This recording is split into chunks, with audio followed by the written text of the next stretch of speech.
अभोना कुंडाने रस्त्यावर mini Hyva पलटी, शालेय विद्यार्थ्यांचा थोडक्यात बचाव. अभोना कुंडाने महामार्गावर आज सायंकाळच्या सुमारास मिनी हायवा वाहन पलटी झाल्याची घटना घडली. या घटना अपघातात सुदैवाने कोणतीही जीवितहानी झाली नाही. मात्र शालेय विद्यार्थी पायी जात असताना ही घटना घडल्याने मोठी दुर्घटना थोडक्यात टळली.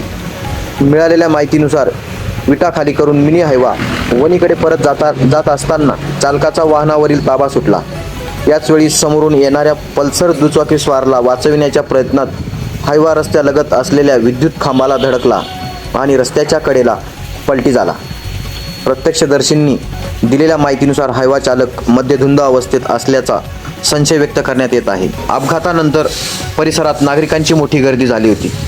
दरम्यान अभोना कुंडाने रस्ता हा दिवसेंदिवस अपघात प्रवण ठरत असून कांदा बाजारासाठी ये जा करणारे ट्रॅक्टर, पिकअप आणि इतर अवजड वाहनांची मोठी वर्दळ या मार्गावर असते. रस्ता रुंद असून अनेक ठिकाणी साईड पट्ट्या नसल्याने पायी चालणाऱ्या नागरिकांसह शालेय विद्यार्थ्यांच्या जीवाला धोका निर्माण झाला आहे.